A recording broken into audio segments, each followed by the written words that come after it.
तर ठाणे घोडबंदर रोडची वाहतूक कोंडी फुटणार. ठाणे कोस्टल रोडचं काम वेगात सुरू. सिंगल पाईल सिंगल पियर प्रणालीमुळे कामाला गती. उच्च शिक्षण शिष्यवृत्ती योजनेची जाहिरात अद्यापही प्रसिद्ध नाही. शेकडो विद्यार्थी शिष्यवृत्तीच्या प्रतीक्षेत. प्रशासनाच्या निष्काळजीपणामुळे राज्यातील मराठा आणि कुणबी प्रवर्गातील विद्यार्थी आर्थिक संकटात.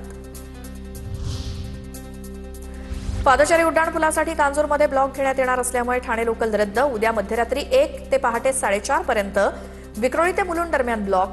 रात्री 12:24 ची सीएसएमटी ते ठाणे लोकल रद्द.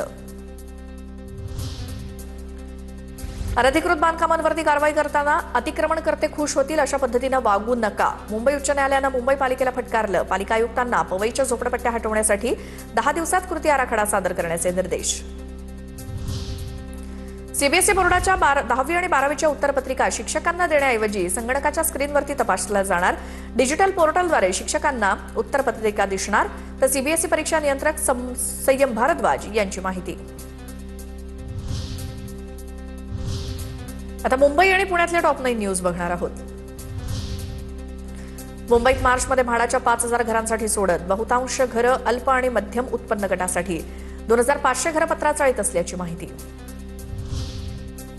मुंबईमध्ये उद्या मध्य आणि हार्बर रेल्वे मार्गावरती मेगा ब्लॉक. माटुंगा ते मुलुंड अप आणि डाऊन जलद मार्गावरती ब्लॉक. तर हार्बरवर कुर्ला ते वाशी दरम्यान दोन्ही मार्गांवरती उद्या ब्लॉक. मुंबईचा मीरा भाईंदर, वसई विरार, कल्याण आणि ठाण्यासाठी लवकरच जलमेट्रो धावणार. 10 जलमार्गांचा आराखडा अंतिम टप्प्यात. जलमेट्रोमुळे मुंबईकरांचा प्रवास आणखी वेगवान होणार. पुणे पिंपरीतील 4 मेट्रो स्थानकांवरची नवीन प्रवेशद्वार आजपासून खुली होणार. प्रवाशांना मोठा दिलासा. स्वारगेट आणि शिवाजीनगर या स्थानकातील अतिरिक्त प्रवेशद्वार आजपासून खुली करण्यात येणार. पुण्यामध्ये आयसीयू असलेल्या बेड्सची संख्या अपुरी. शहरातील मोठ्या रुग्णालयात आयसीयू खाटांची संख्या कमी. गंभीर रुग्णांना वेळेत बेड उपलब्ध न होण्याच्या घटना वाढल्या. दादर पश्चिम स्टेशन परिसरामध्ये अतिक्रमणावर पालिका आणि पोलिसांकडून संयुक्तपणे कारवाई. फेरीवाल्यांवरील कारवाईमुळे स्टेशन परिसर मोकळा झाला. पुरंदर विमानतळाच्या भूसंपादनाचा निधी पुढच्या महिनाभरात मिळणार. विमानतळाच्या भूसंपादनासाठी राज्य सरकारकडून 6,000 कोटी रुपयांच्या कर्ज उभारणीला परवानगी. महिनाभरात निधी उपलब्ध होऊन शेतकऱ्यांच्या बँक खात्यात पैसे जमा होणार. पुण्याच्या भोरमध्ये जय हनुमान केसरी भव्य बैलगाडा शर्यतीचं आयोजन. शर्यतीत राज्यभरातून आलेल्या 350हून अधिक बैलगाडा मालकांचा सहभाग.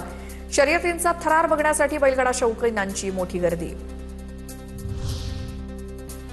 व्हॅलेंटाईन दिनाच्या निमित्तानं पुण्यामध्ये गुलाबाच्या फुलाला मोठी मागणी. 20 रुपयांच्या गुलाबाच्या जोडीला 500 रुपयांचा भाव.